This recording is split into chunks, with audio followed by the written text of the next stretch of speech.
এখানে হাতি ঘোড়া উদয় চাঁদ মহাই চাঁদ, হ্যাঁ, এনারা সব এখানে হাতি পিঠে চেপে আসতেন। আমার কাকা শ্রী শ্যামাপদ মণ্ডল, উনি এখানকার গোমস্তা ছিলেন।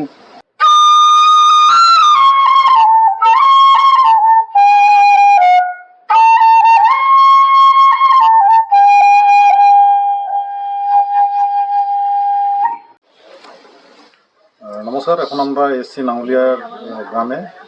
এখানে কাছারি বাড়ি ছিল, বর্তমানে সেটা চিহ্নমাত্রও নেই।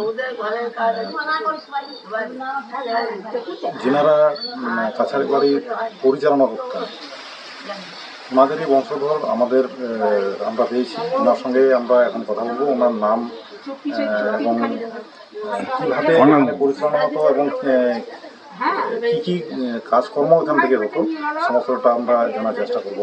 নমস্কার, প্রথমে আমার নাম শ্রী দুর্গাপদ মণ্ডল, খটঙ্গা পঞ্চায়েতের অধিবাসী, বাড়ির লাঙ্গুলিয়া, নাম দুর্গাপদ মণ্ডল। হ্যাঁ, এখানে আমার বাড়ির সামনেই কাছারি বাড়ি ছিল। এখানে হাতি ঘোড়া উদয় চাঁদ মহাই চাঁদ, হ্যাঁ, এনারা সব এখানে হাতি পিঠে চেপে আসতেন। ঘোড়া থাকতো এখানে বাঁধা। আমার কাকা শ্রী শ্যামাপদ মণ্ডল, উনি এখানকার গোমস্তা ছিলেন।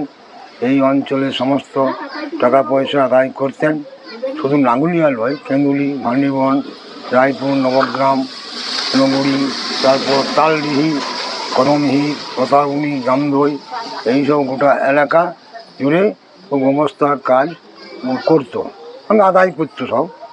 হ্যাঁ, খাজনা আদায় করতো। তারপর আমার কাকা ছিলেন, আর একজন ছিলেন আমাদের গ্রামের অমূল্যধন পাল, উনিও আমার কাকার বয়সী। উনি ওনার কাকার সঙ্গে ঘুরতেন। তারপর দিনের পর দিন ঘরটা আস্তে আস্তে ভাঙতে শুরু হলো।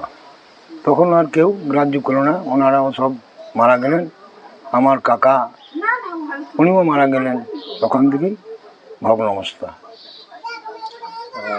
শেষ যে খাজনা আদায়ের বা কাছারি বাড়ি পরিচালনা করার দায়িত্বে কে ছিলেন? আমার কাকা শ্যামাপদ মণ্ডল, উনি ছিলেন পরিচালনার দায়িত্ব।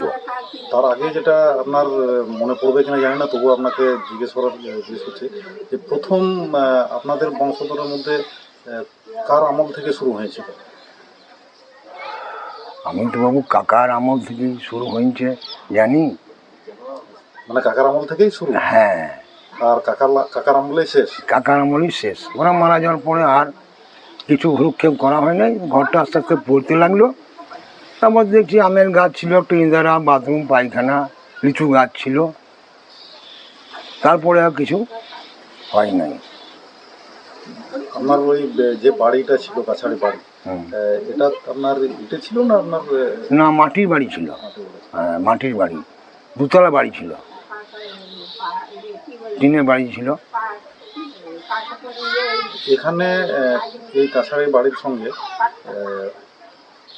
কোন কোন রাজাদের আনাগোনা বা সম্পর্ক ছিল, বা কার আন্ডারে কাজ করত? আচ্ছা, ওই হাতমপুরের মহারাজা, বর্ধমানের রাজা ছিলেন। তারাও 4-5 হাতির পিঠে চেপে আসতেন। সেটা অবশ্য আমরা দেখেছি অনেক ছোটোতে। হ্যাঁ, হাতি বাঁধা থাকতো, ঘোড়া বাঁধা থাকতো। হ্যাঁ, সাহেবরা সব চেপে আসতেন। তখন রাজনগর থানা ছিল আমাদের খটঙ্গা পঞ্চায়েতটা, এখন তো সিলি থানা হয়েছে। সেই থানা থেকে ঘোড়া গাড়ি আসতো, সেই গাড়িতে ছেলেবেলা তো ছোটাছুটি করতাম। আরও আমাদের বয়সী ছেলেরাও ছোটাছুটি করতো। এইসব দেখেছি আমরা। সে সময়ে যে খাজনাটা আদায় করতেন, সেই নথিগুলো আপনাদের আছে বা সেরকম? না, নথিপত্র ছিল, এটা বহুদিনের ব্যাপার বলে এখন কোন দিকে হয়ে গিয়েছে। ওদের কাগজের রং ছিল লাল, লালচে ধরনের রং ছিল। ও কাগজ কলমই আলাদা, সেটা থাকলে আমি দেখাতাম, কিন্তু একটাও নাই। সেগুলো আপনারা সংরক্ষণ বা যত্ন সহকারে রাখেন না? না, তখন যত্নভাবে রাখা হয় নাই। তারপর মাটির বাড়ি ছিল, ওই ইঁদুরে এদিক সেদিক করে দিয়েছে। ওটা সম্পর্কে ভ্রুক্ষেপ করে যাবে। ধন্যবাদ আপনার কাছ থেকে সংক্ষিপ্ত ইতিহাস জানার জন্য। আগামী দিনে আরও চেষ্টা করব যাতে এটা আপনি আজকে যে সাক্ষাৎকার দিলেন এর থেকে আরও গভীরে ইতিহাসটা জানার জন্য আমরা ওদের অপেক্ষায় থাকব। যেগুলো আপনার এখন হয়তো বলতে পারেন না, পরবর্তীতে সেগুলো আপনারা মনে করবে এবং আমরা জনসমক্ষে তুলে ধরার চেষ্টা করব। ধন্যবাদ।